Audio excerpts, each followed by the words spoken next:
Yo, man, you killed 6 people? Huh? Did you kill 6 people, sir? No. Huh? 13. It just You killed 13? 13 people. Okay. Why'd you do it? The 7. Oh my.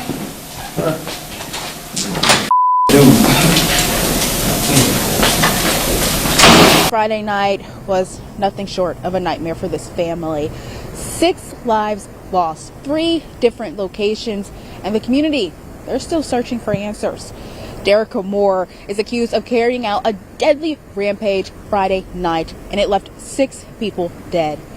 He is also connected to 4 of the victims. Moore's family members that were killed was his own father, uncle, brother, and 7-year-old cousin. Moore pleaded not guilty to all 11 felony charges. 6 people were already dead before midnight.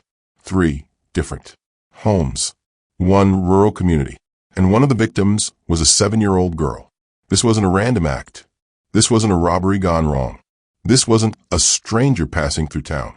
The man accused of pulling the trigger was blood, family, someone who had grown up inside the same homes he would later turn into crime scenes. On January 9, 2026, in Clay County, Mississippi, an entire community was forced to confront a question no one ever expected to ask.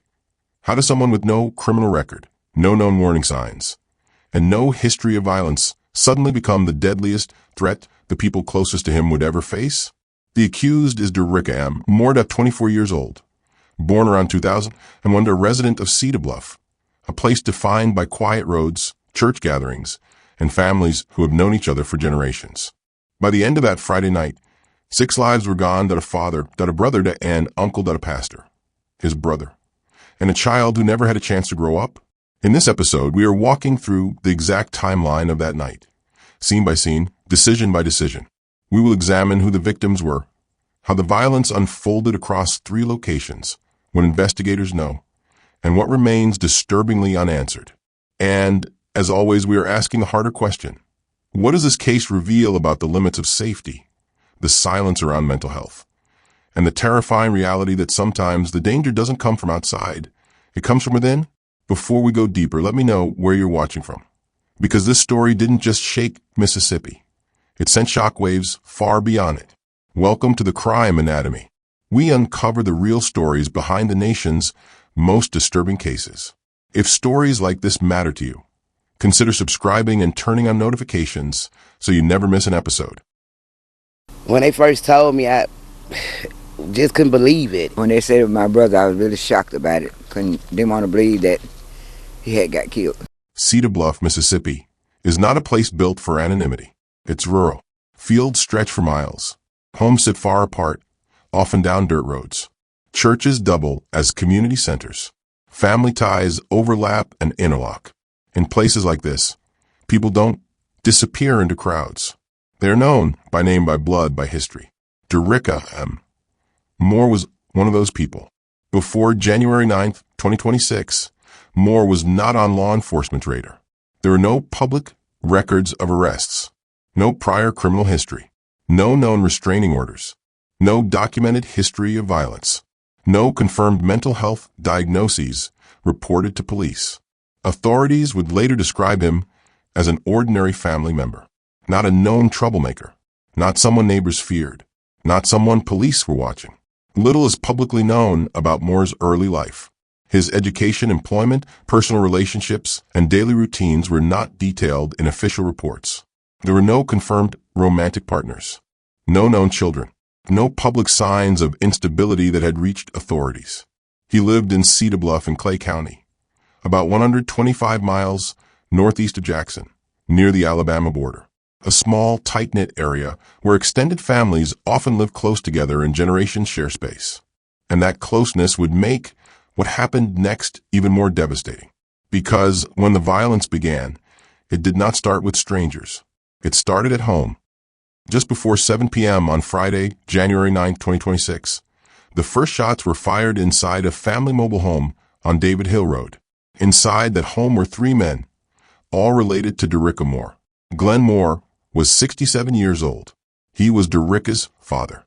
Quentin Moore, sometimes spelled Quentin in reports, was 33. Daricka's older brother. and Willie Ed Geens, 55 years old, was Daricka's uncle. According to investigators, all three men were shot in the head, execution style, inside the home they shared. There were no public reports of an argument, no confirmed struggle, no warning calls placed before the gunfire. When first responders arrived, all three men were pronounced dead at the scene. This was the first crime scene, but not the last. After the killings, Daricka Moore did not stay. He took his brother's Ford F-150 pickup truck and left the property. At that moment, the violence stopped being contained to one location that IT became mobile, and somewhere between that dirt road and the next destination, the danger escalated again. A few miles away on Blake Road, another family was inside their home that a mother, her children, and among them was 7-year-old Makilia Geens. Makilia was Daricka Moore's second cousin. According to law enforcement reports, Moore forced his way into the house. Inside were the child's mother, Moore's cousin, and at least 2 other children. What happened next is among the most disturbing details of the entire case. Prosecutors allege that Moore attempted to commit sexual battery during the intrusion. Court documents later identified Makilia as the intended victim of that alleged assault. Then, investigators say, Moore turned the gun on the child. Makilia Geens was shot in the head. She was killed inside her own home, in front of family members who survived and would have to live with what they witnessed. Authorities also reported that Moore placed a gun to the head of another child inside the house. That child was not shot. It remains unclear whether Moore chose not to fire or whether the weapon malfunctioned. A 911 call was placed. Police were alerted. But by the time help arrived, Makilia was already gone. She was 7 years old. Her death sent shockwaves through Clay County, not just because a child had been killed, but because of who killed her, a relative, someone known, someone trusted enough to be family. This was no longer just a family tragedy. That IT was something darker. And still it wasn't over. After leaving Blake Road, Moore continued driving the stolen pickup truck. His next stop was a residence associated with the Apostolic Church of the Lord Jesus on Siloam Griffith Road. Churches in communities like Cedar Bluff are more than places of worship. They are places of refuge, symbols of safety. Inside that residence were 2 brothers. Barry Bradley was 63 years old. He was a pastor at the Apostolic Church of the Lord Jesus. Samuel Bradley was 61, Barry's brother. The 2 men lived primarily in nearby Columbus, but spent time at the church property. Some members of Moore's extended family reportedly attended the same church, though authorities have not confirmed a direct personal connection between Moore and the Bradleys. According to investigators, Moore broke into the residence. Both men were shot in the head. Their bodies were found inside the home. The Ford F-150 was later discovered hidden behind the house. By this point, law enforcement understood they were dealing with multiple crime scenes and a suspect still on the move. As details emerged, local, state, and federal authorities flooded Clay County. Deputies, state troopers, Mississippi Bureau of Investigation agents, U.S. Marshals. Roadblocks were set up. At approximately 11:24 p.m., more than 4 hours after the first shootings, Daricka M. Moore was arrested near Pine Grove Road and Joe Myers Road. He was taken into custody without incident. Inside, the vehicle investigators believed to be stolen from one of the crime scenes. 6 people were dead. 3 locations had been transformed into murder scenes. And a rural community would never be the same. Moore was booked into the Clay County Jail in the early hours of January 10th, 2026. He was denied bond.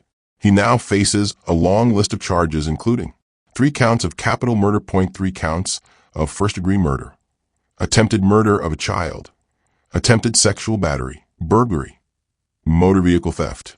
During his first court appearance on January 12th, Moore pleaded not guilty to all charges. The judge ordered a mental evaluation at the state hospital, a standard but significant step that signals psychological factors are under scrutiny. Prosecutors have indicated they intend to seek the death penalty if Moore is found mentally competent. As of now, no trial date has been set, and the most haunting question remains unanswered. Why?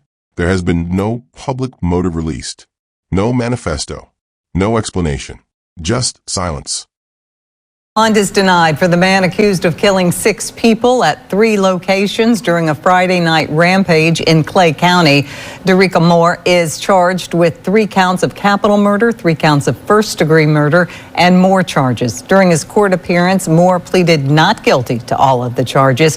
He will undergo a mental evaluation before his preliminary hearing. It has been tough on my family, but God. We understand that this was not Daricka. We are a close-knit family. This was not him.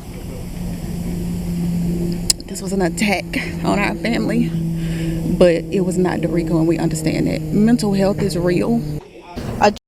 Cases like this shatter comforting assumptions. We want to believe violence announces itself, that warning signs are always obvious, that danger comes with a paper trail. But Daricka Moore had no criminal record, no prior police encounters, no documented history that predicted what would happen. This case forces us to confront the limits of prevention. It highlights the vulnerability of rural communities, where distance, isolation, and limited resources can delay response and reduce visibility.